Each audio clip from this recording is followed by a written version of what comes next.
para isso. Tá, então,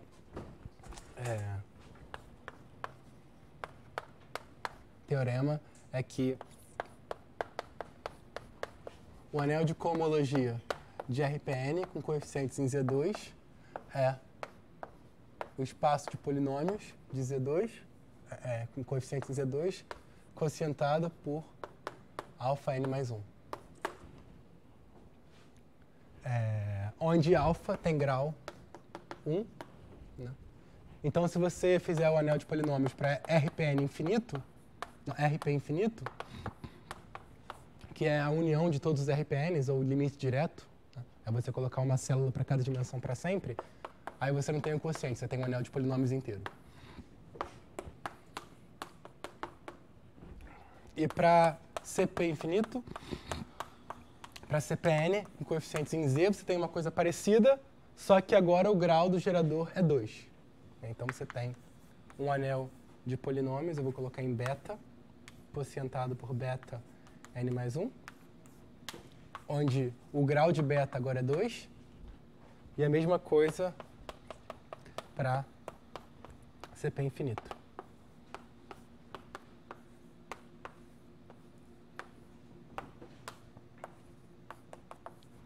E se vocês quiserem, vocês podem fazer também para o espaço projetivo quaterniônico.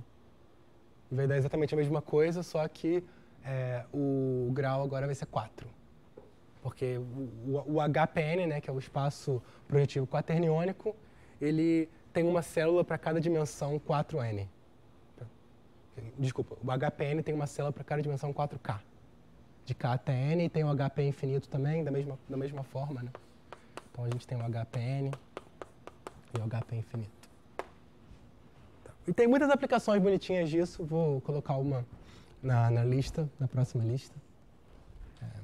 Tá, então esse é o teorema que a gente gostaria de demonstrar. E para demonstrar esse teorema, uma das formas de fazer isso é usando o produto cruz. Né? O produto cruz é o produto relacionado com o produto cup, que a gente viu na aula passada. Mas a diferença é que o produto cruz ele muda o espaço. O produto cruz, ele faz o quê? Dado uma classe, uma cocadeia em X e uma cocadeia em Y, o produto cruz, ele vai dar uma cocadeia em X vezes Y.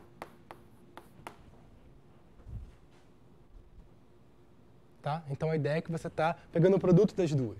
Né? Se você pensar em funções, a ideia seria realmente pegar o produto, mas a gente está falando de cocadeias, então como é que a gente define esse produto? É muito fácil, uma vez que a gente tem o produto cup.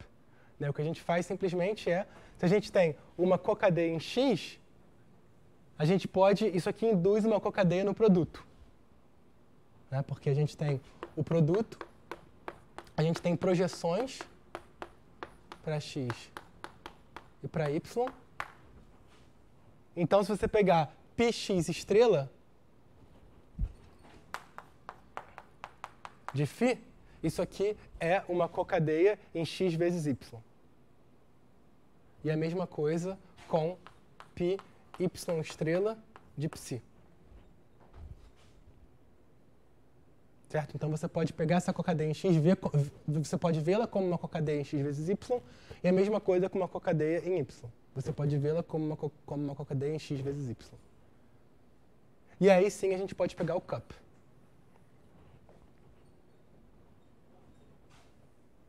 Tá, então isso aqui é, por definição, o produto cruz. Tá?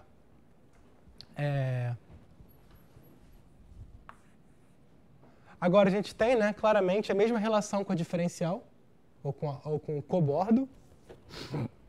Logo, o produto cruz induz um produto em cohomologia. Isso aqui induz um produto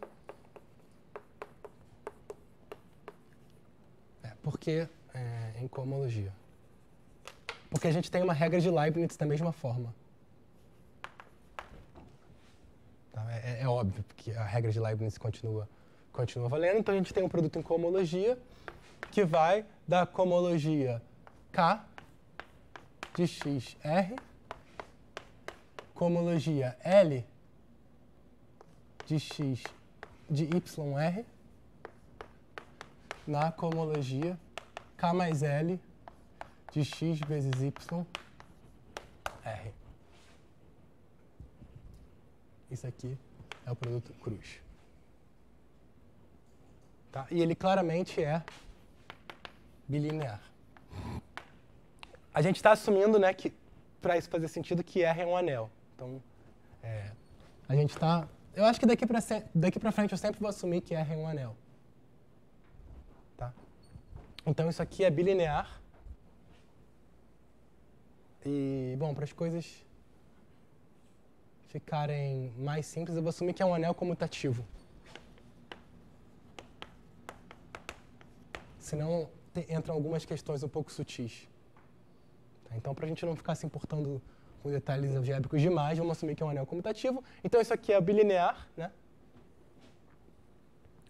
Agora, a gente não pode mais falar de comutatividade em geral, né? Porque x cartesiano com y não é y cartesiano com x, então não tem nem supercomutatividade em geral. O produto cruz ele é naquela ordem mesmo.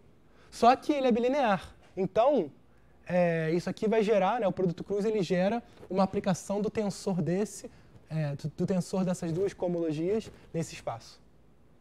Então, a gente tem uma aplicação do produto tensorial disso daqui nisso daqui.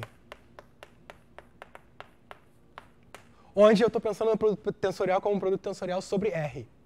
Né? Porque isso aqui é bilinear sobre R. Então, eu tenho um produto tensorial que é um produto tensorial de módulos sobre um anel comutativo. Só um detalhe, né? Então, para quem nunca ouviu falar de módulo, deixa eu falar a definição, só para vocês saberem do que a gente está falando. Não tem nada demais, na verdade. Um módulo é como se fosse um espaço vetorial, só que, em vez de um corpo, você tem um anel comutativo.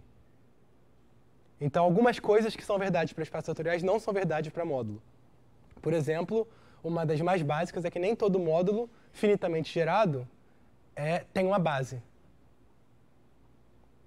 Isso é porque nem todo elemento do anel pode ser invertível. Então, se você for tentar construir uma base, você fala, pega um módulo finitamente gerado, pega um conjunto de geradores, e você fala, se ele não é linearmente independente, então um pode ser escrito como combinação linear dos outros. Isso não é verdade. Você tem uma combinação linear deles que é zero. Só que você não vai poder necessariamente escrever um como a combinação linear dos outros. Então esse aqui é o primeiro detalhe crucial de módulos, que módulos sobre um anel comutativo não necessariamente têm uma base. Tá? Mas você pode falar de transformações lineares, que você chama só de homomorfismos em geral de módulos, que são coisas que preservam R, e da mesma forma você tem transformações bilineares. Então se você tem uma transformação bilinear, isso aqui induz uma transformação no produto tensorial. O produto tensorial é definido exatamente da mesma forma como um produto tensorial para grupos abelianos. E, aliás, um grupo abeliano nada mais é do que um Z-módulo. Tá? Então, bom, falei várias coisas que eu não escrevi, mas só para... Não tem nada de muito profundo, é só uma definição. E eu não vou escrever. Um módulo é um espaço dotado de... É um grupo abeliano dotado de uma multiplicação por um elemento do anel. Exatamente o que vocês imaginam o que o módulo seria. Então, para qualquer dúvida, pegue um livro de álgebra. O Lang, por exemplo. Tá. Mas o importante é que, dado dois módulos sobre o anel, a gente pode definir o produto tensorial e a gente tem essa aplicação. Né? Agora, é claro que se eu fixar o valor de K mais L e deixar o K e o L variarem, eu vou ter outras aplicações para K. Então, eu posso pegar a soma de todas elas. Né? Eu posso considerar a soma direta de todas as aplicações para todo K, sempre que K mais L é igual a N, e levar isso daqui em Hn de x vezes y. R. Então, o produto cruz, ele nos dá uma função que vai dessas somas diretas. E a grande coisa interessante, né, é que, às vezes, essa função é um isomorfismo. Isso daqui vai ser importante porque, digamos que o nosso objetivo seja calcular a cohomologia de um produto. Então, a gente vai poder quebrar a cohomologia do produto na cohomologia dos fatores. Tá? Então, a fórmula de Kunev, a famosa fórmula de Kunev, ela tem várias versões, né? Depende um pouco do contexto, mas a primeira versão ela é o seguinte. Suponha que, vou supor que o HL de YR é um módulo, um R módulo livre e finitamente gerado. Então, essa suposição é um pouco técnica, mas vocês vão ver que ela é importantíssima. Então, um R módulo livre é um módulo que tem uma base. Tá? Ou seja, existe um conjunto gerador linearmente independente. Então,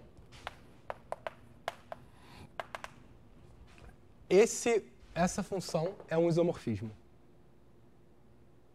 Então, o produto cruz induz um isomorfismo de HK XR, tensor HL YR, a soma direta K mais L igual a N. Para HN de X cartesiano Y, com valores em R. Eu vou parar de escrever que o produto tensorial é sobre R, mas isso está induzido. E é importante, na verdade, se você estivesse pensando nisso como um grupo abeliano também, é importante falar que é sobre R, porque o produto tensorial sobre Z não necessariamente vai ser igual ao produto tensorial sobre R. Porque se você quiser que uma função seja bilinear sobre Z, é mais fraco do que você requerer que ela seja bilinear sobre um outro anel comutativo. Tá? Então, mas isso é um detalhe técnico, mas eu não vou enfatizar demais. Mas lembra que, como a gente está falando sobre módulos, R módulos, o produto tensorial é sobre R. Tá, então, com essa condição técnica, a gente tem um isomorfismo.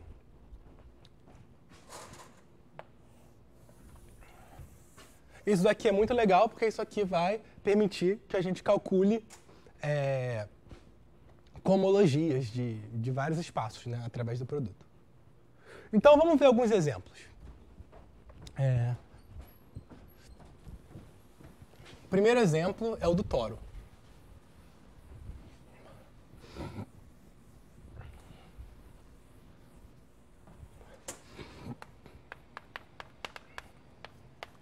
Lembra que o toro é um produto de círculos. O Tn é um produto de n círculos. Então, por esse teorema, a gente pode calcular. E a gente sabe que a cohomologia do círculo é muito fácil, né? A cohomologia do círculo, ela é simplesmente com qualquer coeficiente. Ela é R se n igual a 0 e R se n igual a 0 ou 1 e 0 se não. E por uma questão de dimensão, é claro que o produto cup é sempre 0. A não ser no caso de 0 com 1. Né? Então, a gente pode escrever isso aqui, né, como sendo o anel disso aqui é um R de x sobre x ao quadrado.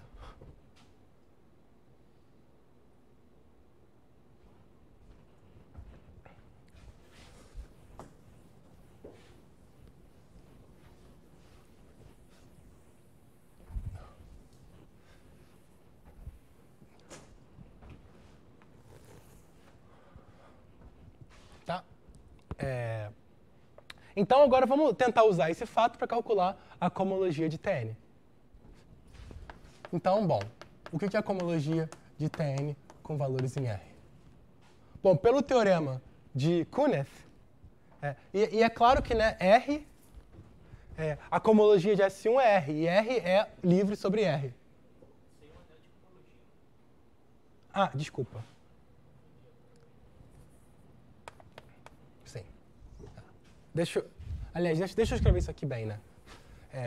O HN é isso daqui, e agora o anel de cohomologia, eu vou colocar com estrela,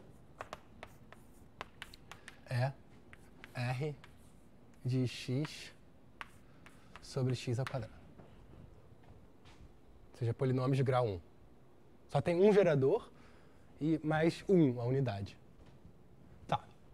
Então, isso daqui, né, o anel de cohomologia de Tn, ele vai ser isomorfo a uma soma.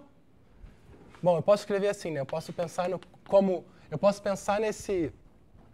eu posso juntar todo mundo. Eu posso juntar todo mundo e pensar nisso aqui como um produto tensorial de complexos de cadeia, um produto tensorial de grupos abelianos ou de módulos graduados. Então, eu vou ter, basicamente, o produto tensorial dos S1s. E nisso daqui, né, como que eu entendo esse módulo graduado? Eu entendo desse módulo graduado como, né, o grau, um determinado grau vai ser a soma dos graus de cada um dos fatores. Né, então isso aqui é a mesma coisa que isso aqui é a mesma coisa que dizer que o HK de TNR é a soma direta de HI1 de S1R até HIN de S1R, onde a soma de I1 até IN é igual a K. Tá? Isso é basicamente a notação. Se você tem módulos graduados e você pega o produto tensorial, você vai ter um módulo graduado da forma, digamos, canônica. Tá? Então, vamos ver, né, o que vai dar isso aqui. Isso aqui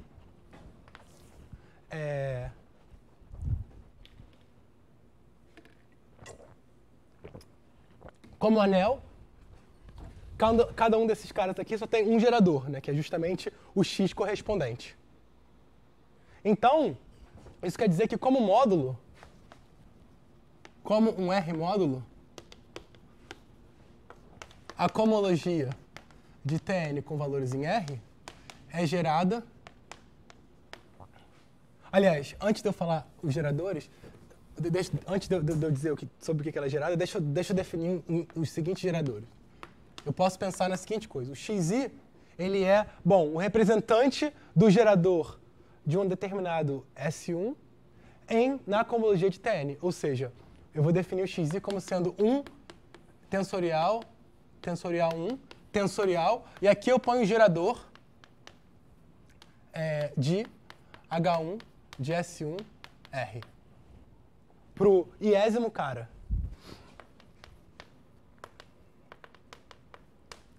Tá?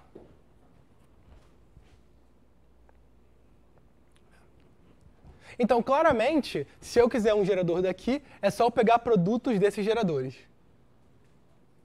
Onde eu multiplico aqui da forma canônica. Eu multiplico em cada coordenada, digamos, do produto tensorial, eu posso multiplicar. Então, a conclusão é que, como módulo, eu posso pensar no H estrela de TNR. Isso aqui, ele é livremente gerado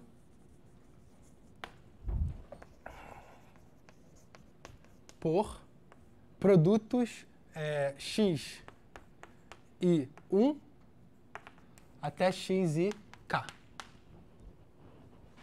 Eu vou assumir, né, que I1 é menor do que K. Então, né, os geradores disso aqui como módulo são você escolher alguns deles para ser os geradores do H1 de S1 e o resto é C1. Então isso é a mesma coisa que a gente pensar no produto desses caras. Isso aqui eu estou pensando como, digamos, vou escrever assim, é o produto tensorial de x. Vamos ver se eu consigo fazer isso aqui. XJ. Não. Vocês entenderam o que eu quero dizer? Eu vou ter onde esse cara não é em 1 até k, eu vou ter os geradores correspondentes nessas coordenadas correspondentes de 1 até k. Melhor não colocar notação demais. Tá? Tá, então isso aqui é como módulo. Agora, como anel, né? Eu posso pensar nesses caras agora, eles... Como anel, esse produto aqui, ele corresponde com o produto cup. Então, como anel... Bom, vou deixar como um exercício. Como anel, a cohomologia de TNR, ela é gerada por esses caras, x1 até xn, com as relações. Bom, a primeira relação aqui, quando eu pego um desses ao quadrado, dá 0. E a segunda é que eles anticomutam. Porque, bom, eles têm grau 1. Né? Então, e xi, xj igual a menos xj, xi.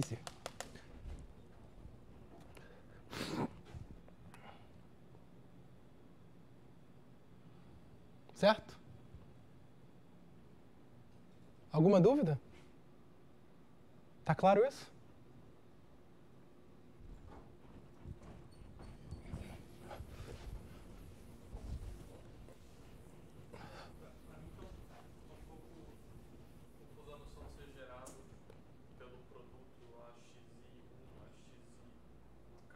Aham. E a diferença disso gerado como anel? Porque como módulo, você não pode multiplicar elementos do módulo. Né? Então você tem que pensar em todos... Você só pode multiplicar os elementos do módulo pelo anel, pelo elemento do anel. Então esses caras daqui, dessa forma, eles formam uma base para esse módulo daqui. Mas o que é esse produto aí? Esse produto daqui é basicamente... Cada um desses xis... Ele vai ter só um cara que não é 1. Então, quando você pega o produto, você está botando todos esses caras não 1, né, correspondentes ao I1 até o IK, e o resto você deixa 1. É o produto de fato, né? Você tem dois produtos tensoriais com os mesmos fatores, e você multiplica cada um. Tá? Então, eu acho que não é difícil ver, né? Porque exatamente pela definição desse produto tensorial aqui, né, que os elementos disso aqui vão ser exatamente, né, esse cara aqui ele é gerado por 1 e o gerador mesmo, né, então é a unidade e o gerador. E todos eles são assim, então qualquer elemento desse produto tensorial tem que ser escrito, pode ser escrito dessa forma, como uma soma de elementos dessa forma. E essa soma é única, né? Porque basicamente a cohomologia disso aqui é exatamente os polinômios de grau 1. Então, se você coloca um polinômio de grau 1 x1, polinômio de grau 1 x2, assim por diante, e você tensoriza todo mundo, isso pode ser escrito como uma soma de coisas exatamente dessa forma. Tá? Oi?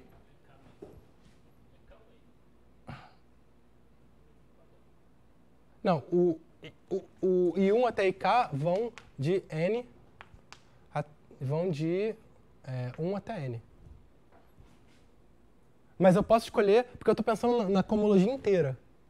Então, eu posso escolher um subconjunto dos geradores.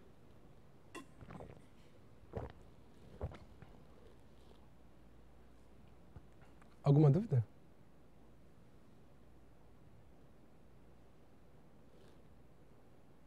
No caso de K igual a N, eu só tenho uma escolha, que é o gerador de cada um dos H1s. Certo?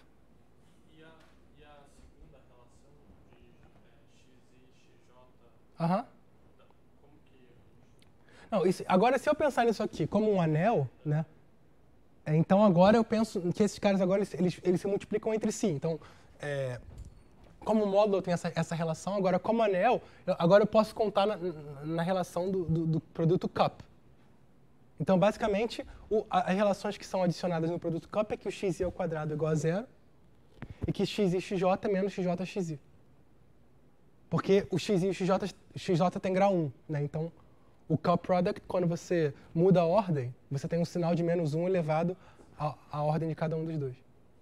Ao grau de cada um dos dois. Ao produto dos graus. Então, duas coisas de grau 1, elas anticomutam.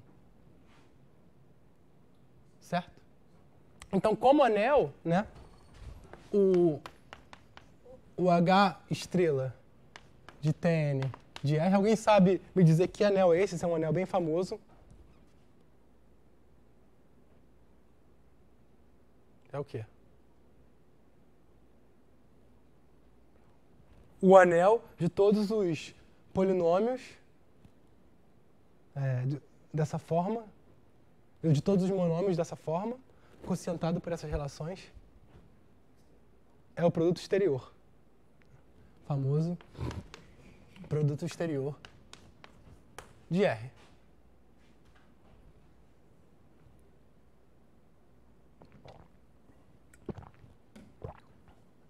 Até N, na verdade. Bom, como é que eu escrevo isso? Bom, vou colocar um N assim.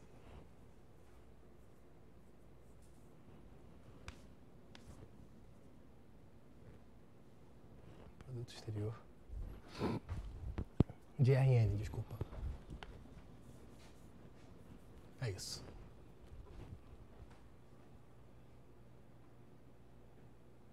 Tá?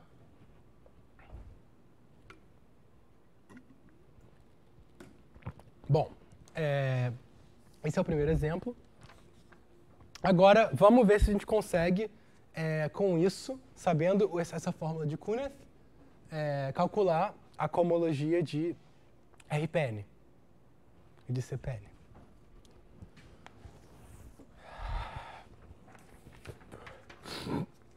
Então, vamos voltar a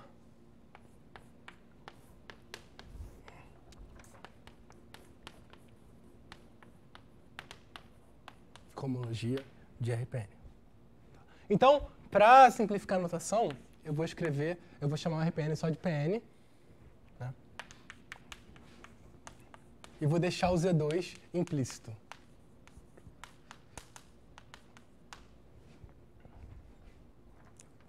Então, bom, a primeira coisa que a gente sabe, né, é que a inclusão de Pn-1 em Pn, ela induz um isomorfismo em todas as cohomologias até N-1. Né? Então, isso aqui, por homologia celular, por exemplo, a gente sabe isso. Isso aqui induz. E lembra, como a gente está fazendo tudo sobre coeficientes em Z2, a gente tem uma célula para cada dimensão, a gente não tem diferencial, o diferencial é zero, então é uma cohomologia para cada célula. Né? E lembra que para ir de Pn-1 para Pn, o que a gente faz é a gente adiciona uma célula.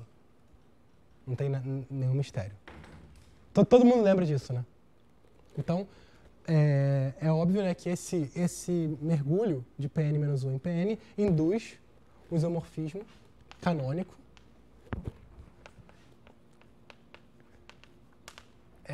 de HI de Pn-1 para HI de Pn, para I menor ou igual que N-1.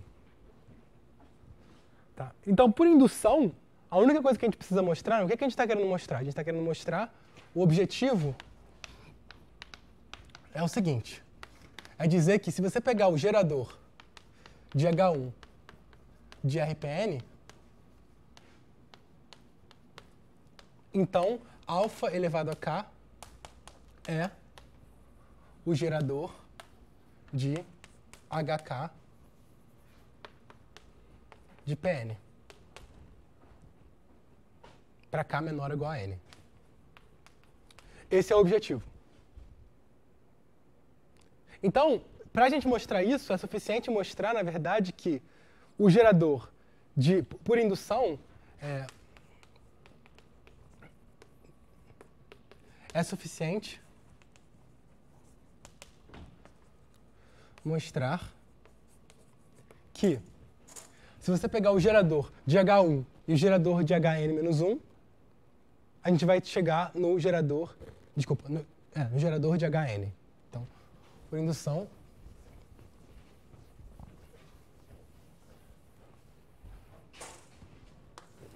é suficiente mostrar que, se você pegar o gerador de H1 de Pn e você fizer o cup com o gerador de Hn-1, isso aqui vai dar o gerador de Hn. Certo? Isso aqui é por causa desse isomorfismo daqui, né? Então a gente sempre pode, se você fizer, né, primeiro o 1 com 1, o gerador de H1 com H1 vai dar o gerador de H2, mas você faz primeiro em P2. E aí você pode estender para qualquer P maior. E assim por diante, né? Então o único caso que você tem que mostrar para cada N é o 1 com N-1. Vai dar o gerador de Hn. Porque todos os outros menores, você pode deduzir de PNs menores. Então, por indução, a única coisa que a gente precisa mostrar é essa. Tá certo? De novo, eu estou vendo algumas caras confusas. De novo, né, a gente está querendo mostrar que se eu pego o gerador de H1 e pego o produto dele K vezes, isso aqui vai dar o gerador de HK.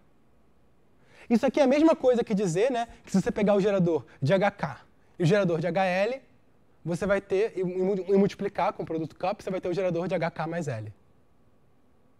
É isso que a gente precisa mostrar. Agora, o que eu estou dizendo é o seguinte, é suficiente mostrar como a gente tem um isomorfismo natural de HI de Pn-1 para HI de Pn, é suficiente você mostrar que o gerador do 1 e o gerador do N-1 vai dar o gerador do N. Porque todos os outros produtos, eles podem ser deduzidos de PNs menores. Tá.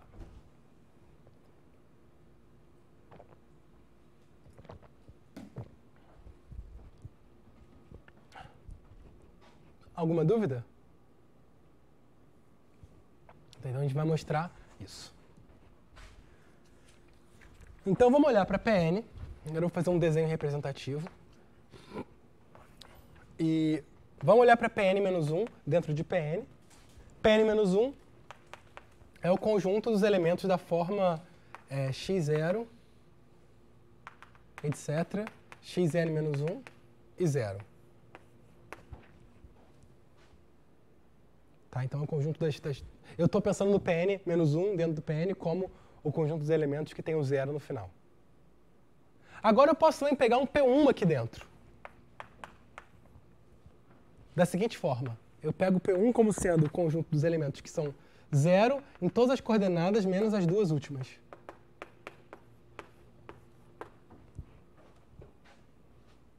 Tá? Agora, esses dois conjuntos, eles se intersectam aonde?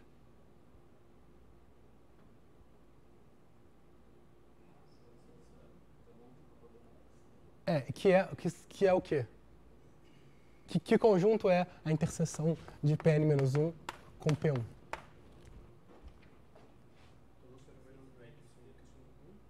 Oi? Aham, é um ponto. É só um ponto. A gente pode olhar para isso aqui, por exemplo, pode fazer uma representação disso daqui, onde a gente está pensando aqui no interior desse círculo como sendo o Rn correspondente a essa coordenada aqui sendo diferente de 0. Então a gente vai ter o Pn menos 1 aqui, e a gente vai ter o P1 aqui. E a gente tem uma interseção que é um ponto só. Tá? Então agora a gente vai fazer um argumentozinho com algumas sequências exatas.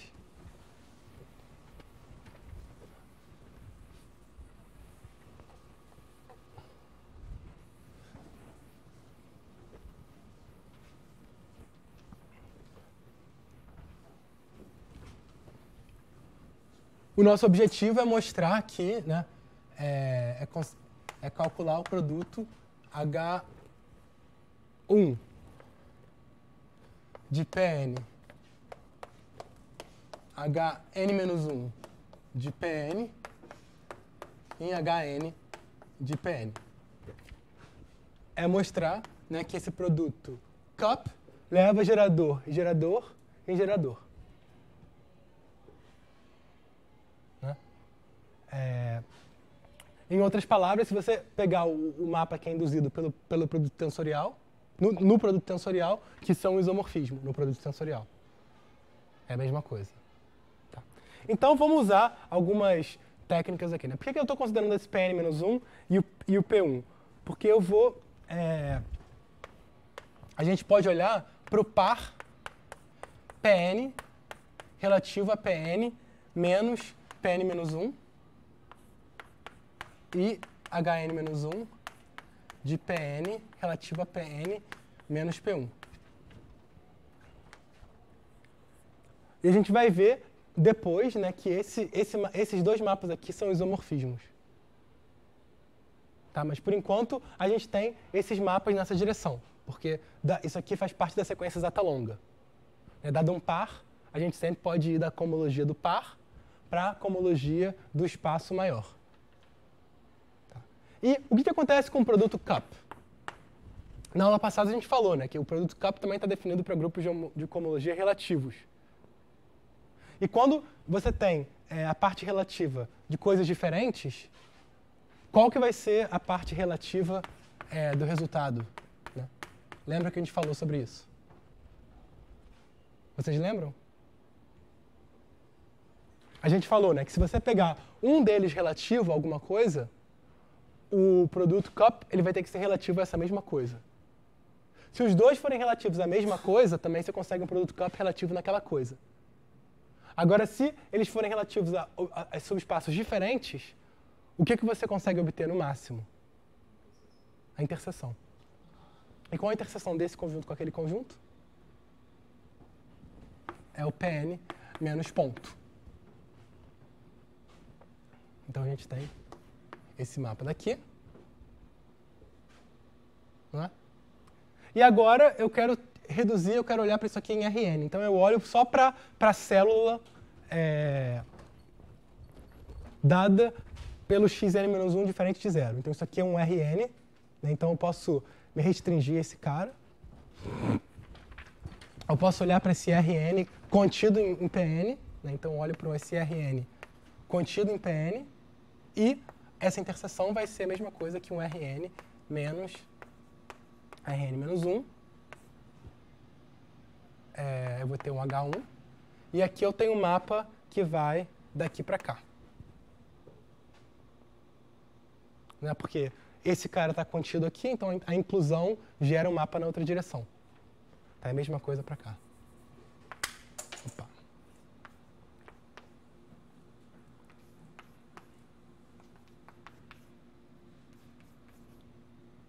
De Rn menos R. E aqui a gente vai para Hn, não é N-1, é Hn, de Rn, e agora Rn menos a origem. Tá. E é claro, né, que esses produtos, que esses quadrados comutam. Esse diagrama comuta pela naturalidade do produto cup. Tá? Então, todos esses diagramas comutam. Tá. Agora, vamos olhar para essa... A gente vai mostrar primeiro que esse produto cup aqui, ele leva gerador e gerador no gerador. A gente vai usar o produto cruz para isso.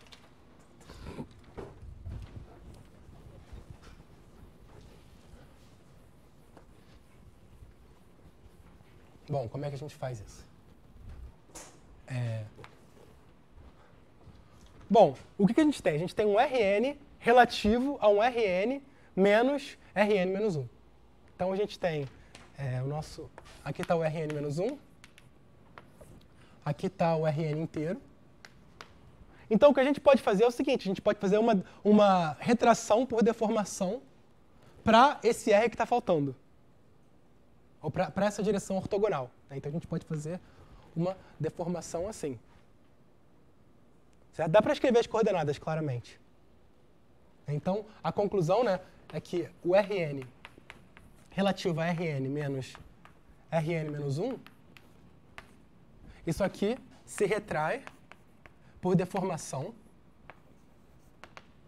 a um R relativo a R menos a origem.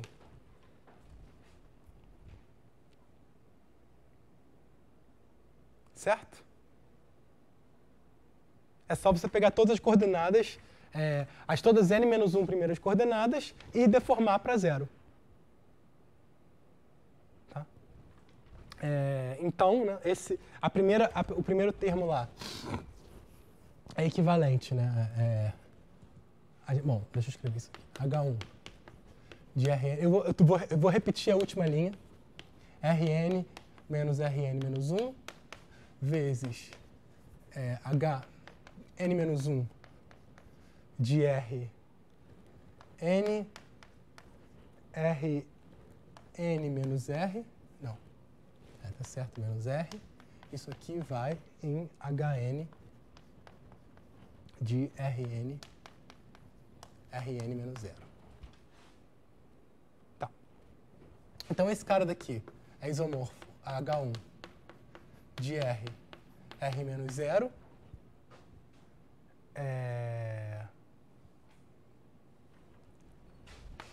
vezes. Agora, pelo mesmo raciocínio, esse cara daqui é isomorfo a Rn menos 1, e agora Rn menos 1 menos 0. E esse cara aqui a gente deixa sozinho. Rn menos 0. A gente deixa ele sozinho. Bom, isso aqui é igual. Tá?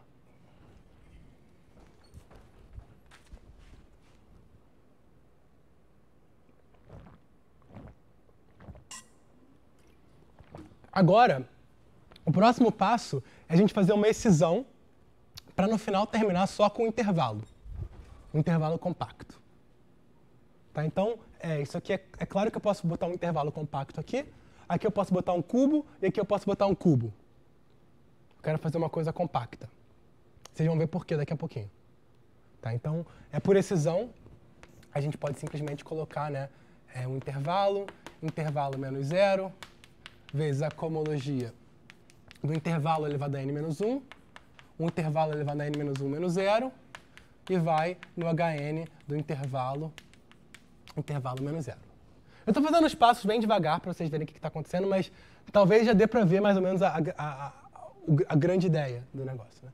Então, e qual é a vantagem disso? Né? Quando eu faço um intervalo menos 0, agora eu posso fazer uma deformação do intervalo menos 0 no bordo do intervalo. Eu não estou fazendo esfera porque eu quero que o produto se comporte bem. Mas se vocês quisessem, topologicamente, tanto faz você fazer um cubo ou uma esfera, ou um disco. Né? Então, basicamente, a ideia é que a gente está fazendo um disco e o disco menos um ponto. A gente vai deformar isso aqui no disco e a fronteira do disco. Então, a gente tem um novo isomorfismo aqui. E, finalmente, a gente vai ter um isomorfismo que vai de H1 de I vezes o bordo de I, vezes Hn menos 1, do cubo relativo ao bordo do cubo, que vai em Hn do cubo relativo ao bordo do cubo N. Tá? Então, a gente vai ter esses isomorfismos também. E tudo isso aqui é extremamente natural. Né? As deformações, as retrações por deformações são completamente naturais. E vão dar lugar, no final, né, a gente tem que os mapas na direção contrária são basicamente a inclusão. Qual é o ponto aqui? O ponto aqui é que, se você seguir essas setas, o produto cup com que você começou, ele corresponde aqui ao produto cruz.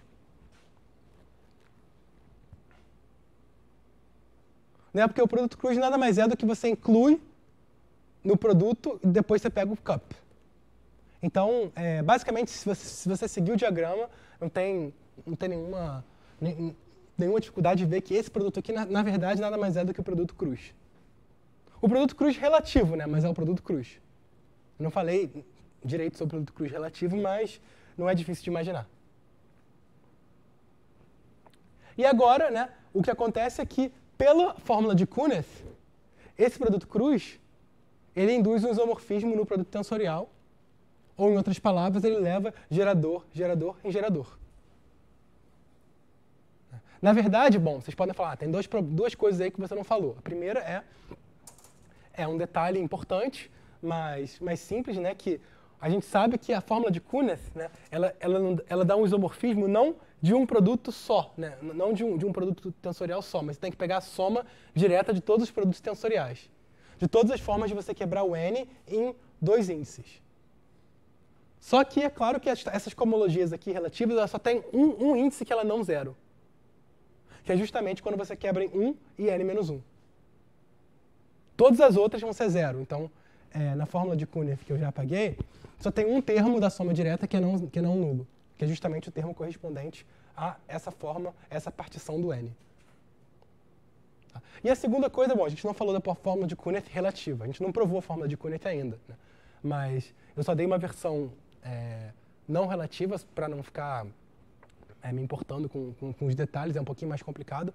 Mas se vocês não estiverem confortáveis, vocês podem ver isso aqui no caso não relativo, né? Que é só interpretar isso aqui como esfera. A gente sabe que essa cohomologia por excisão, bom, pelo teorema de excisão, isso aqui nada mais é do que a cohomologia de S1, na verdade reduzida, né? Isso daqui vai ser a cohomologia de Sn-1. Eu vou pular, eu não vou escrever o reduzida só para simplificar. E agora você pode colapsar as mesmas coisas aqui, e aqui você tem a cohomologia de S1 vezes Sn-1. Onde aqui você colapsa só as partes certas, né? Você não colapsa isso aqui inteiro. Você colapsa mais um pouquinho, você vai ter isso aqui. Então agora você pode de fato usar a fórmula de Kunev para esse produto. Tá. Mas o ponto, né, principal é que, usando a fórmula de Kunev, a gente vê que esse produto de cruz leva um gerador daqui, um gerador daqui, um gerador daqui. E por consequência, o produto cup leva gerador, gerador e gerador. Tá. Então, o que está faltando mostrar? Está faltando mostrar que esses dois mapas aqui são isomorfismos. Esses 4 mapas aqui são isomorfismos. Tá, então vamos mostrar isso. E claro, falta mostrar a fórmula de Kunev, mas a gente vai fazer isso daqui a pouco. Para isso, a gente vai fazer um outro diagrama, um pouquinho mais simples.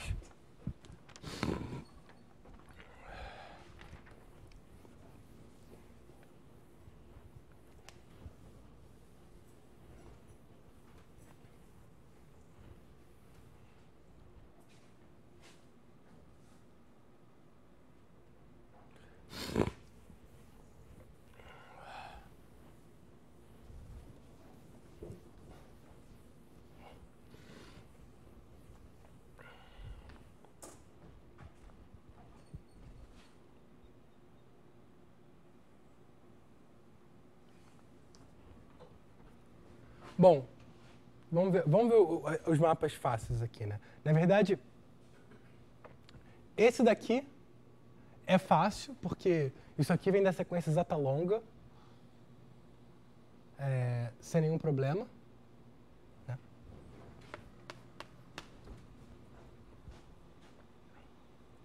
E esse daqui a gente consegue por excisão. Então, isso aqui é a sequência exata longa.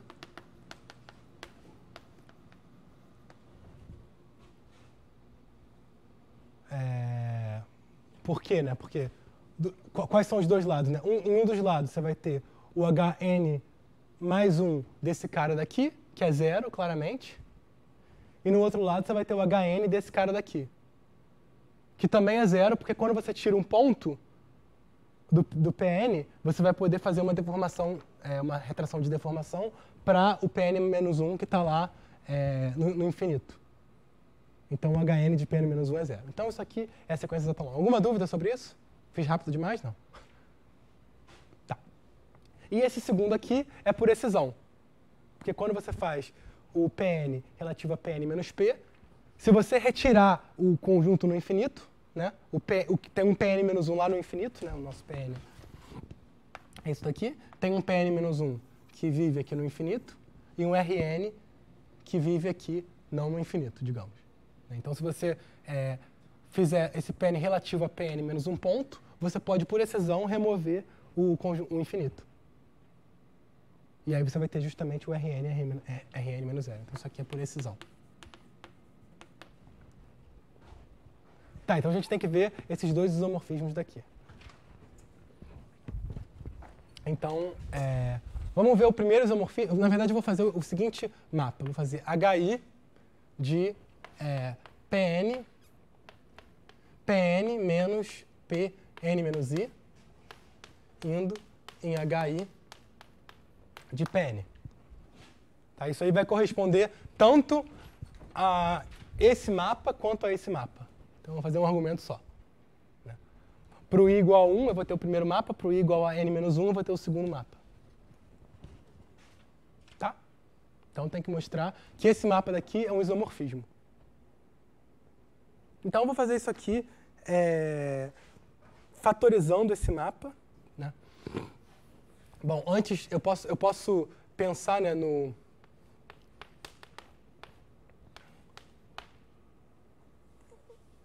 P I menos 1, que, bom, esse cara daqui, ele se retrai para um P I menos 1, né, que, se você pensar, PI,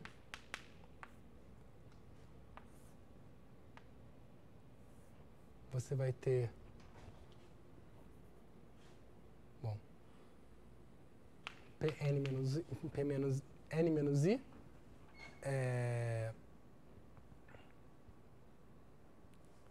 quando você remove o Pn menos I, você basicamente pode retrair o resto pro Pi menos 1. É isso aqui, bom. Deixa eu ver como é que eu posso explicar isso daqui.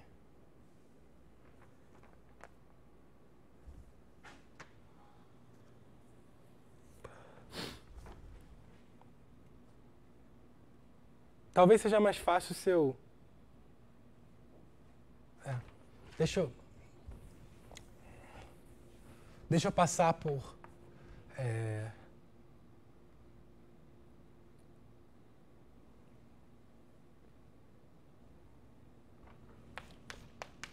Talvez seja mais fácil você olhar para o PI e o PI menos um ponto. Se você olhar para o PI dentro do PN, isso aqui, essa parte aqui vai corresponder a essa parte daqui.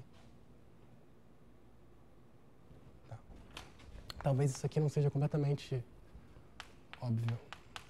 E agora você vai ter o PI menos 1. Agora realmente é mais fácil. Então a gente tem esse diagrama aqui que comuta, certo?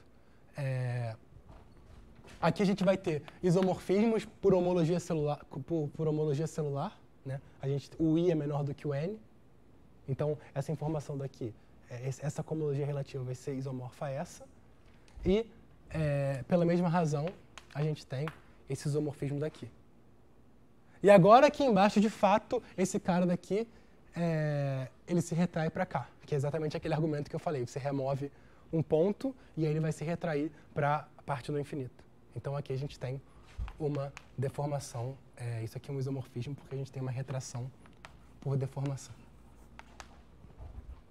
Logo, esse mapa daqui, isso aqui a gente vai ter um isomorfismo também. Talvez seja mais difícil de ver explicitamente, mas eu acho que dá para fazer na mão se vocês quiserem. E aí a gente finalmente pode projetar para o HI de PN. E aqui dá para ver que é um isomorfismo direto pela sequência exata longa. Porque esse cara projeta para cá, e para cá a gente teria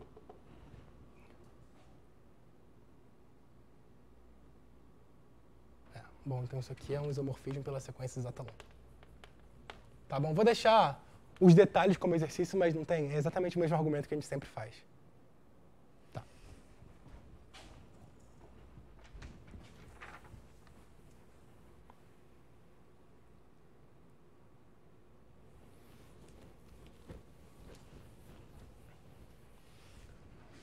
Aliás, não, estou preocupado. Não.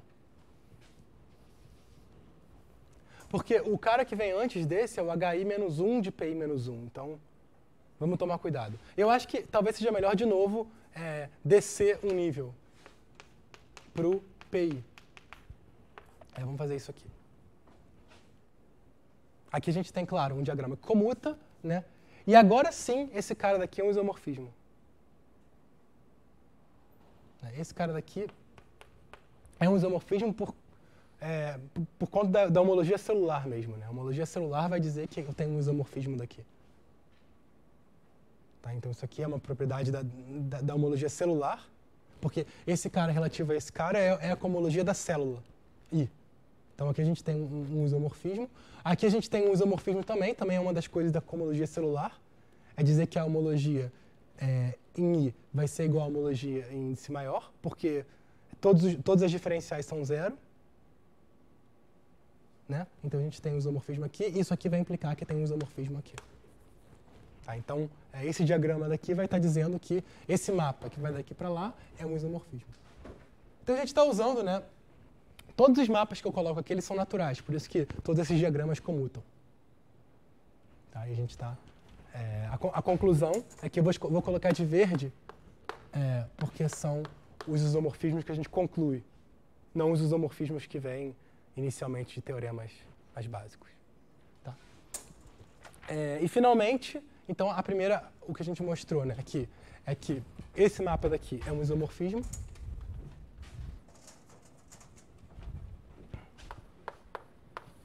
Agora, vamos mostrar que esse mapa daqui é um isomorfismo.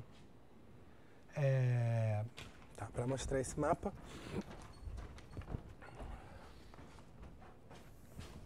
a gente vai fazer um argumento parecido, que a gente olha para Pn-I indo em HI de Rn menos Rn-I. E agora a gente olha para... A gente projeta isso daqui para Hn de Pn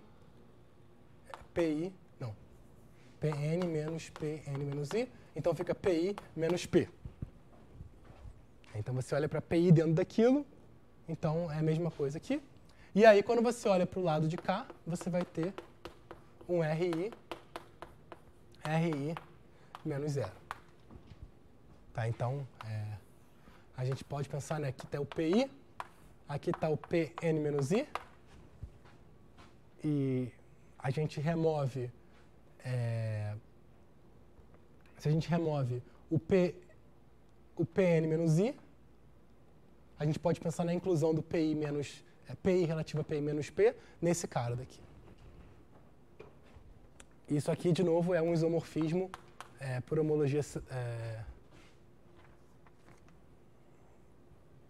Isso aqui é um isomorfismo por homologia celular, por exemplo.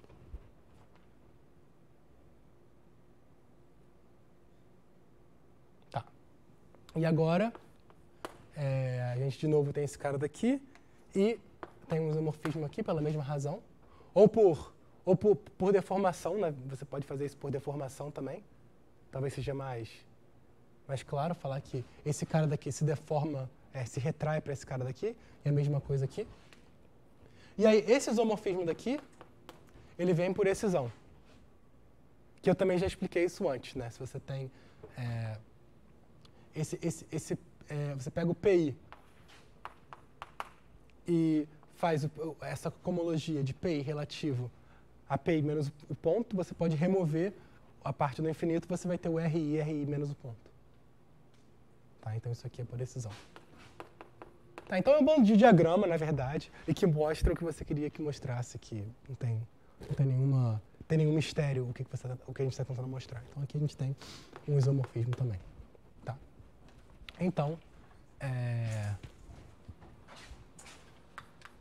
e como todos esses diagramas comutam, né, no final, como esse cara daqui, ele leva gerador, gerador em gerador, a conclusão é que isso aqui vai levar gerador, gerador em gerador. Então a conclusão é que se eu pego um gerador de algum HK de PN com um gerador de HL de PN, quando eu pego o produto COP deles, vai dar o gerador do HK mais L. A não ser que o K mais L seja maior do que N. Nesse caso dá zero.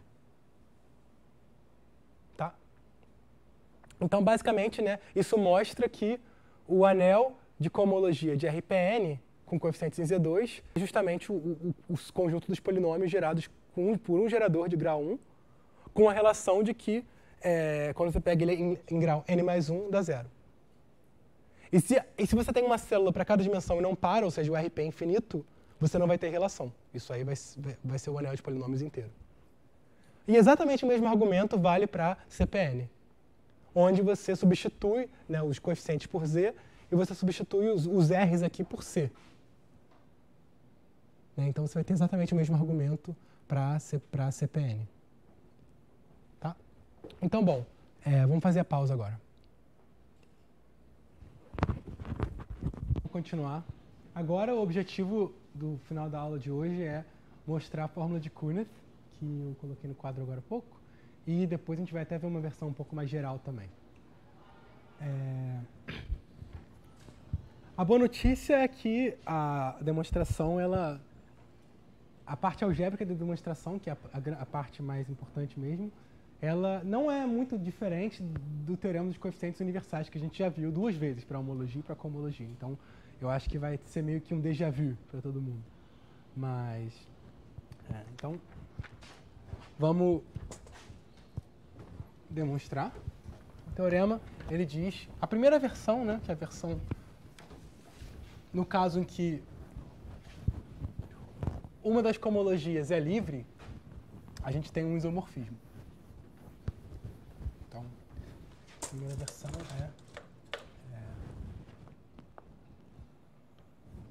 fórmula de Cournot 1. Ela é a seguinte: se R é um anel comutativo, de forma que a cohomologia, eu acho que você não precisa assumir que ela é toda finitamente gerada, mas que Hn de Y e R é um módulo R livre e finitamente gerado para todo N, então, essa é a suposição que a gente tem que fazer. Ele é livre e infinitamente gerado para todo N. Então, a cohomologia do produto, vou botar K aqui para cohomologia de x vezes y é isomorfa à soma de Hn de x R vezes HK HL de YR K mais L igual a N. Essa é a primeira versão. A gente vai demonstrar isso só para complexo CW. Quando não é complexo CW, é um pouco mais complicado, porque precisa falar de aproximação CW, então deixa eu colocar essa exposição para pelo menos a gente mostrar uma coisa completa. Então suponha que X são complexos CW.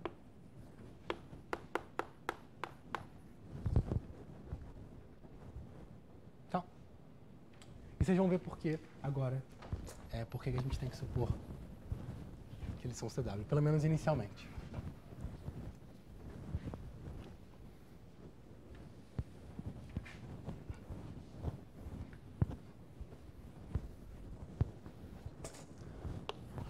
Porque, na verdade, né, dado dois complexos de cadeia, a gente pode tomar o produto tensorial deles. Então, isso é uma coisa algébrica. Né? Dado, se eu tiver um complexo de cadeia ou de cocadeia C e um outro complexo D, eu posso tomar o produto tensorial, que é simplesmente você considera, né, o conjunto, isso aqui em grau N vai ser a soma de CK vezes L, onde K mais L igual a N. E você define a diferencial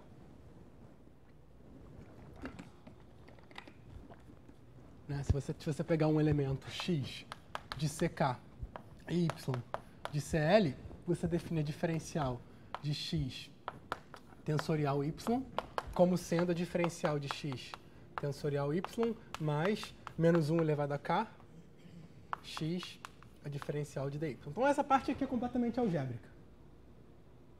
Então, na verdade, esse teorema tem duas partes.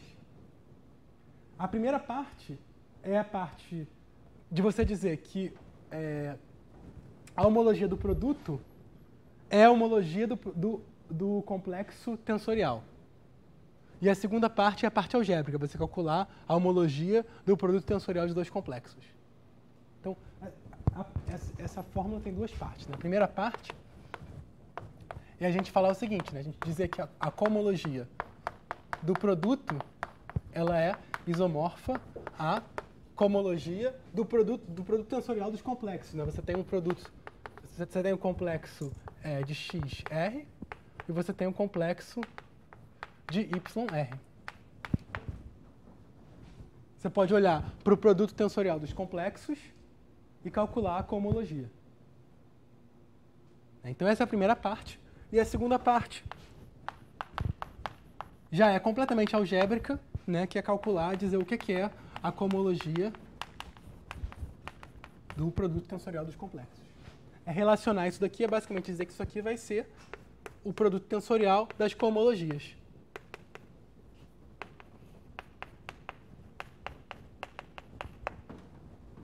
Exatamente isso. Tá? Então, na primeira parte que, quando você tem um complexo CW, a demonstração é mais fácil. Por quê?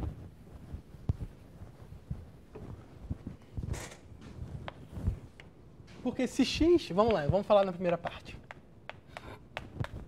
Se x e y são complexos CW, então a gente tem uma decomposição canônica para x vezes y. Então, a gente pode pensar em x vezes y, ele tem uma decomposição celular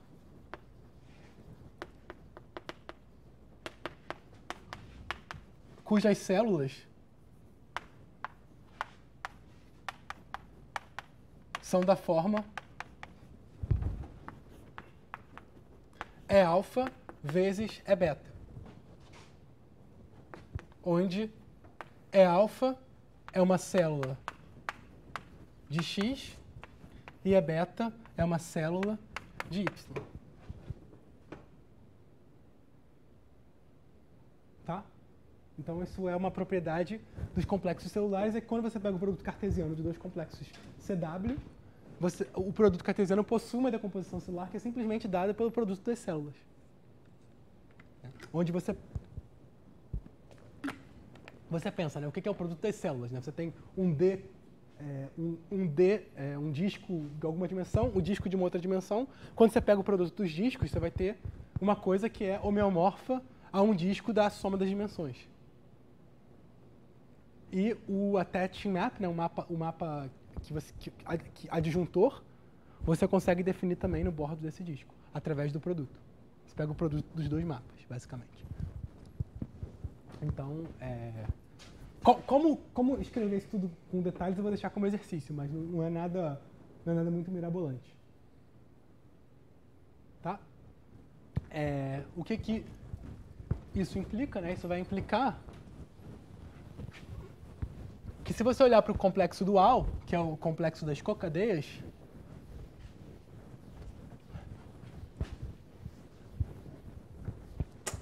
Isso implica que se você olhar para o complexo celular, o complexo CW de x vezes y, isso aqui é gerado por E alfa estrela vezes E beta estrela. Né? Onde E alfa estrela e E beta estrela são os duais de E alfa e beta. Então, E alfa estrela é a base dual de E alfa. Né? Onde E alfa estrela é o dual de E alfa. Ou melhor, onde quando você coloca assim, né, é alfa estrela é a base dual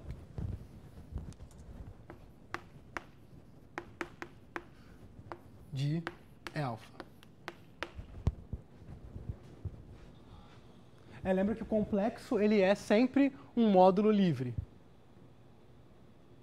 né, porque são os homomorfismos de um grupo abeliano livre para R.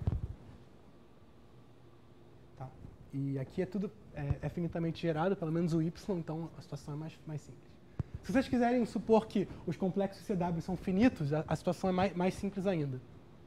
Para vocês realmente entenderem todos os detalhes, se vocês estiverem com um pouco de medo do infinito, só no caso de complexos CW finitos, aí você não precisa dessa condição, a situação já é super interessante, quase todos os exemplos são para complexos CW finitos.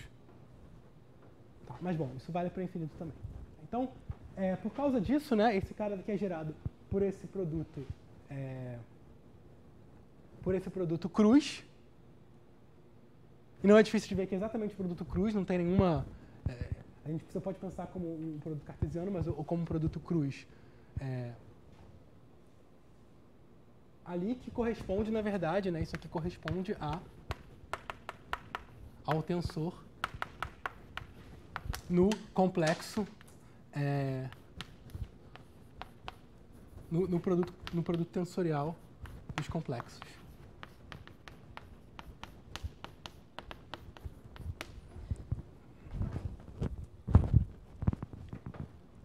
Então, exatamente nesse passo, na primeira parte, que você usa o fato de que a gente está falando de complexo CW. É para dizer, né, que a homologia do produto é, de fato, a homologia desse complexo, do tensorial dos complexos. Essa parte vai ser geral, vai ser verdade em geral, mas ela para complexo CW é bem fácil de entender. Tá? E um detalhe, né, que precisa ser mostrado, mas que também eu vou deixar como exercício para vocês verificarem, é que a diferencial, né, o cobordo aqui, com esse sinal que aparece, é exatamente o cobordo original.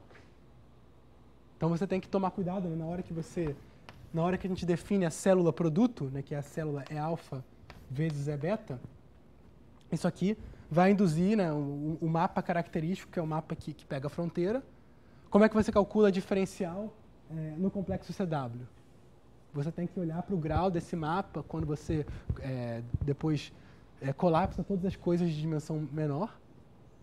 E um exercício é você ver que, bom, vai ser positivo aqui e vai ter um sinal correspondente a esse K no outro. Então, isso é um outro exercício importante, mas, bom, é tudo exatamente como vocês imaginam que deveria ser. E, para o caso do complexo celular, a primeira parte é bem factível. Tá? Alguma dúvida sobre isso? Então, vamos nos concentrar na segunda parte, que é a parte algébrica.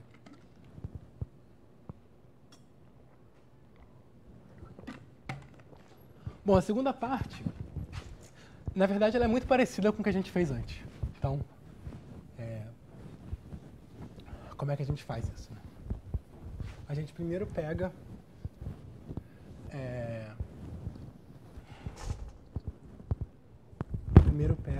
o complexo. Vamos dizer agora que a gente tem dois complexos de cadeia, o C e o D. E vamos tentar calcular a homologia do produto tensorial. Então a gente começa, né? Eu vou fazer aos poucos, porque eu acho que talvez alguns estejam confusos com o índice. A gente começa com, digamos, o complexo CI, e a gente tem uma sequência exata curta, que é, bom, a gente tem, por um lado, a gente tem o CI, quando a gente aplica a diferencial, o cobordo, isso aqui vai em o que a gente estava chamando de BI mais 1. Mas eu vou chamar de BI mais 1 de C, para enfatizar que é de C. Tá. Aí não vou escrever o cobordo. E o núcleo disso daqui vai ser ZI de C. Então a gente tem essa sequência exata curta. Tá. Agora a gente pode tensorizar isso aqui com o DJ. Aliás, K. Eu estou usando K e L. K. Agora eu posso tensorizar isso aqui com o CL. Então quando eu tensorizo com CL, eu vou ter CK vezes CL vai em BK mais 1 de C vezes, não é CL, DL. DL vai em 0 e vai em ZK de C tensorizado com DL. Isso daqui, né, é uma sequência exata curta de complexos. Lembra que a gente tem o diferencial 0 aqui, a diferencial 0 aqui, e aqui a gente tem a diferencial normal. Depois que eu tensorizo, continua sendo uma sequência exata curta de complexos. Só que agora a diferencial é a diferencial do produto tensorial. Então,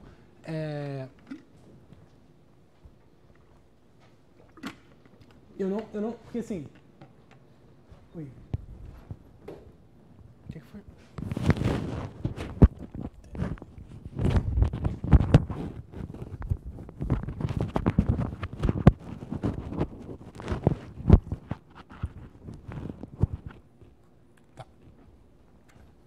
Então, a gente tem que tomar um pouquinho de cuidado só, porque da outra vez, né, quando a gente pegou o produto tensorial, a gente pegou vezes a identidade. Aqui, quando a gente pega o produto tensorial, a gente muda um pouquinho, porque esse cara daqui que a gente está pegando no produto tensorial, ele é um complexo de cadeias também. Então, a gente não quer pegar a identidade aqui, a gente quer pegar primeiro a identidade, né? Então a diferencial nesse produto tensorial é a diferencial do produto tensorial de complexos. Então, lembra que o que eu estou falando é que a gente tinha feito, né? Quando a gente tensorizava com um grupo abeliano, a gente fazia simplesmente a diferencial vezes a identidade. E agora a gente não está definindo assim, a gente está definindo a nova diferencial nesse complexo, é diferencial vezes identidade mais identidade vezes a diferencial com um sinal, com mais ou menos na frente, dependendo do grau. Na verdade é mais menos 1 elevado a k. Então esse é um detalhe importante, porque quando a gente tensorizava com um grupo abeliano, a gente falava que nesse caso daqui, a diferencial continuava sendo 0 aqui e aqui. Mas agora ela não vai mais ser 0, em geral. Né? Ela era 0 aqui e ali, mas agora a diferencial vai ser identidade vezes a diferencial desse cara. Com o sinal na frente. Certo? Tá. Mas antes da gente passar para a sequência exata longa, a gente pode tomar a soma disso tudo para a gente ter, de fato, o complexo na dimensão, o complexo inteiro em dimensão n. Então a gente vai tomar a soma direta sobre k mais l igual a n.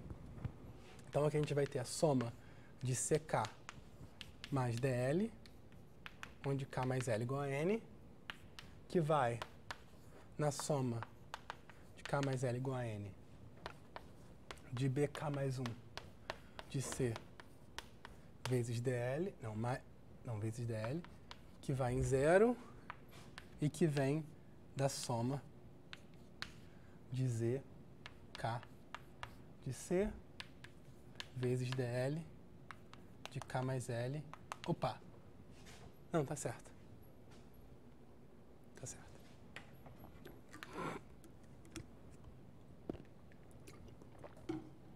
Eu vou reescrever isso aqui da seguinte forma. Eu vou colocar o k e aqui eu vou escrever n mais 1.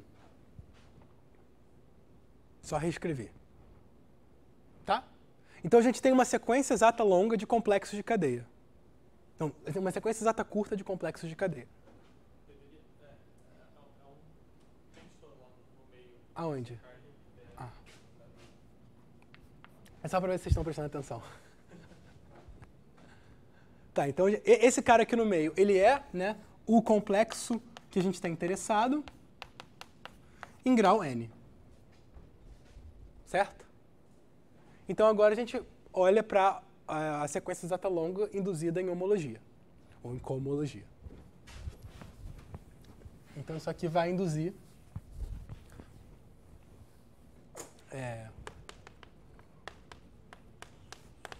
no meio eu vou ter a homologia em grau N do produto tensorial. Agora repara que nesse cara, qual é a diferencial aqui? A diferencial é a identidade vezes a diferencial de DL.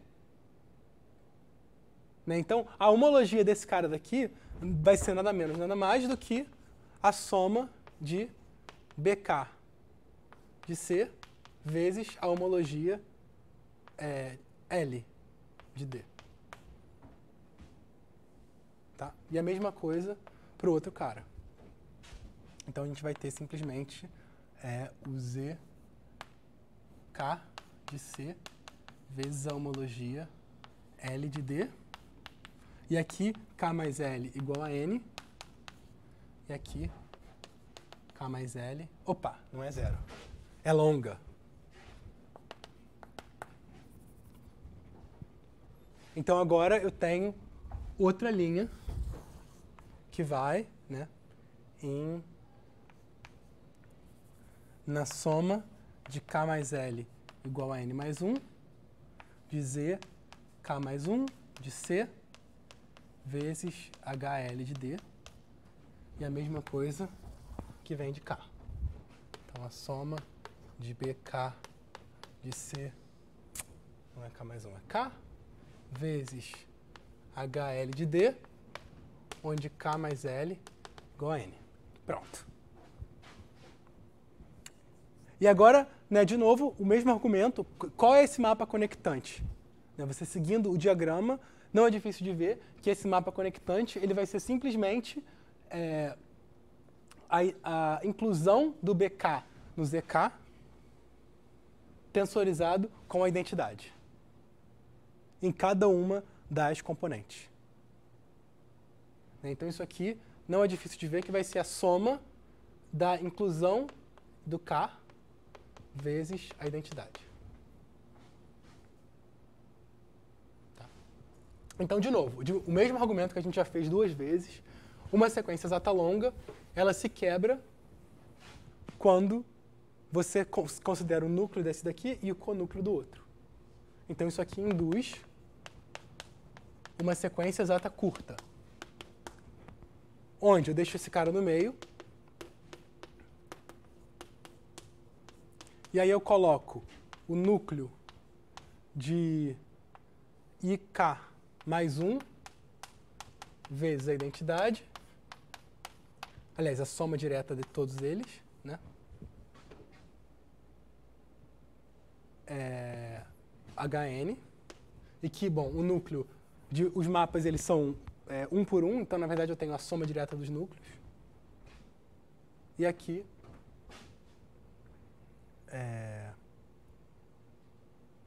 bom, deixa eu colocar assim, IK de K mais L igual a N mais 1, identidade em L, e aqui eu tenho a soma do conúcleo de IK vezes a identidade L, onde K mais L igual a N. Tá. Então, de novo, né, o que a gente precisa fazer é calcular o núcleo e o conúcleo desse produto tensorial. E agora a gente vai fazer a mesma coisa que a gente fez antes, que é olhar para uma outra sequência exata curta,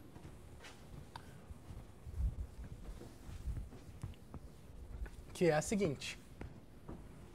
A gente pega, né, o ZK de C, a gente olha para essa inclusão, que leva o BK de C no ZK de C, e a gente sabe que isso aqui é uma inclusão, um nível de cadeia.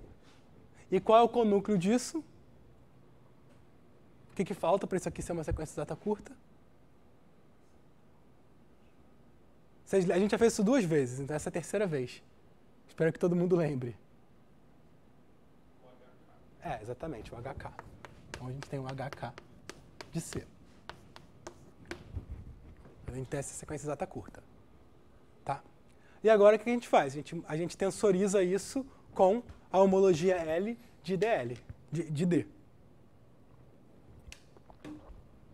Então agora a gente tensoriza com a cohomologia de D. Como a gente está supondo que a cohomologia de D ela é finitamente gerada e livre, então isso daqui continua sendo uma sequência exata curta.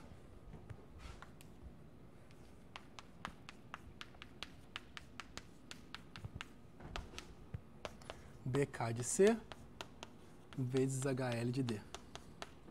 E zero. Tá? Então, esse homomorfismo aqui, ele é, claro, a inclusão vezes a identidade. Então, a gente tem exatamente o que a gente queria, né? O núcleo é zero e o conúcleo é o produto tensorial das homologias. Então, esse cara daqui é zero e esse cara daqui é a soma direta do produto tensorial das homologias.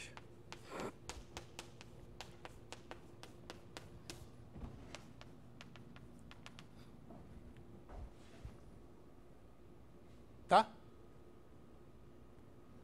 Agora, né, vocês podem perguntar, e se a gente não soubesse que o HL é um módulo livre, é um R módulo livre?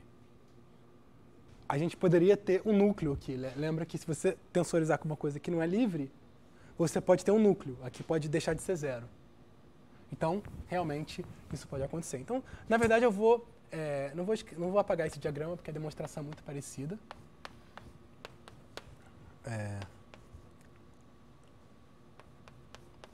Deixa eu só enunciar a segunda versão do teorema de Kuhn.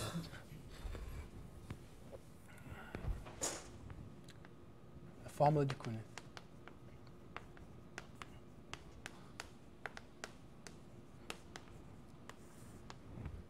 Agora a gente tem que fazer uma suposição algébrica no anel, que é que o anel é um domínio principal. Então vamos supor que o anel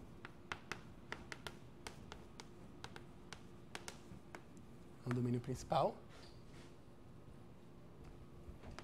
Então, existe uma sequência exata curta, onde no meio eu vou ter a cohomologia do produto tensorial. Para cá, não, por causa assim, HN. Aqui eu vou ter... Não, primeiro eu vou escrever com a notação de a gente está falando tanto de álgebra homológica que eu vou escrever direto com a notação de álgebra homológica. Depois eu volto para a notação talvez mais clássica. A gente vai ter o produto das cohomologias. E aqui a gente vai ter o TOR das cohomologias. Só que em grau 1. Em grau mais 1. E aqui a gente vai ter 0. Então você pega uma das homologias e leva em grau 1 maior, pega o produto tensorial dos complexos e você tem um TOR. E o TOR é em relação a R. Tá, eu vou explicar isso tudo, mas primeiro eu escrevi. Deixa eu reescrever isso aqui numa notação um pouco menos carregada.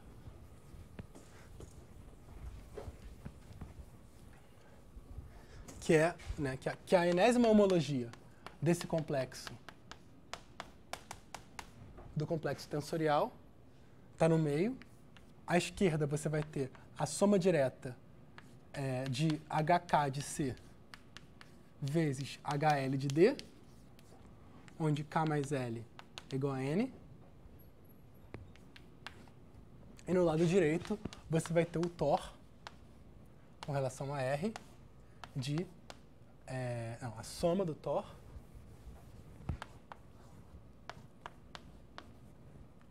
de K mais L igual a N mais 1 de HN de C... Não, HK de C e HL de D. Zero. Tá, então esse é o teorema. E é claro que essa sequência, da mesma forma que as outras, ela se cinde de uma forma não natural. Tá, então ela se cinde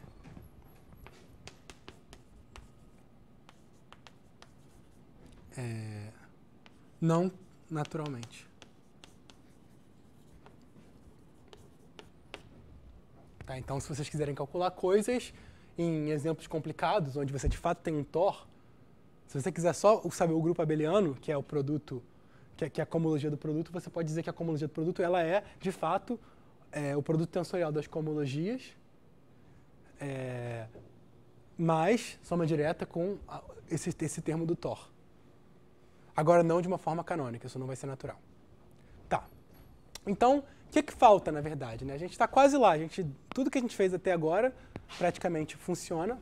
Agora, o único detalhe, né, é que na hora de você calcular, na hora de você pegar o produto tensorial com HL de D, se você não sabe que HL de D é livre, o que você vai ter vai ser uma sequência exata que para aqui. Né? Então lembra que isso aqui tem exatamente a cara do Thor, só que tem dois detalhes, né? O primeiro é esse detalhe aqui e o segundo é esse detalhe aqui. Primeiro, né, vamos começar com esse detalhe aqui. Né? Isso aqui é um Thor em relação a R, que quer dizer... Lembra o que era o Thor? O Thor desse cara com relação a esse cara, a gente fazia o produto tensorial, pegava uma sequência, uma resolução livre desse cara, ou seja, uma sequência exata curta, onde você tem esse cara aqui. A gente pegava o produto tensorial e olhava para o núcleo disso aqui. Isso aqui era o chamado Thor. Né? Só que a gente está fazendo uma coisa um pouco diferente. Primeiro, a gente está pegando o produto tensorial com relação ao R. Tá? E a outra coisa é... Você precisa de um domínio principal porque, em geral, você não sabe se essa resolução livre, ela para com dois caras. Você poderia ter uma outra resolução, porque lembra que no caso de grupos abelianos, que a gente falou primeiro, a gente sabe... Porque o problema é que esse Thor pode não estar bem definido para um anel qualquer. Tudo bem, a gente tem uma resolução livre aqui, mas se você tiver uma outra, você pode ter algum problema.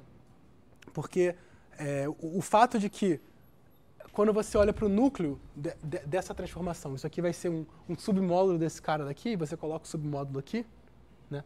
Ele não precisa ser livre. Em geral, um submódulo de um módulo livre não necessariamente é livre. Mas, se o anel for um domínio principal, então ele é. Então isso é um teorema de álgebra que diz que um submódulo de um módulo livre é livre desde que o anel base seja um domínio principal. O que é verdade para Z, que isso implica, né, que os subgrupos de um grupo abeliano livre são livres. Que é o que a gente precisa dizer para dizer que essa sequência realmente para aqui a gente tem um zero na sequência exata. Então, se esse for o caso, a gente pode tensorizar com R e vai ter isso daqui. Né? Agora, esses tensores são todos sobre R. E esse núcleo daqui é o chamado Thor com relação a R. Tá? Então, por definição, esse núcleo daqui é o Thor R de HK HL. Se você não tiver um domínio principal, você vai ter relações, mas as relações vão ser mais complicadas. Então, em geral, tem coisas chamadas sequências espectrais que generalizam a ideia de uma sequência exata. Então, às vezes, você não tem uma sequência exata bonitinha, mas você tem uma coisa chamada uma sequência espectral. que também te dá ferramentas para calcular, mas é mais complicado do que uma sequência exata. Tá? Bom, eu acho que eu vou parar por aqui. Na próxima aula a gente vai falar sobre dualidade de Poincare. A primeira coisa, né, que a gente vai ver é que a homologia, se você tem uma variedade compacta, fechada e orientável, então a homologia da dimensão da variedade é sempre Z. Na verdade, a gente vai ver uma coisa mais geral. Você pode, dado um anel comutativo, você pode falar o que é a variedade ser orientável sobre esse anel, né? Ela ser R orientável. E a gente vai ver que a homologia da dimensão maior com valores no anel é R, desde que a variedade seja R orientável. Tá? Então a gente vai ver isso tudo na aula que vem. Até a próxima.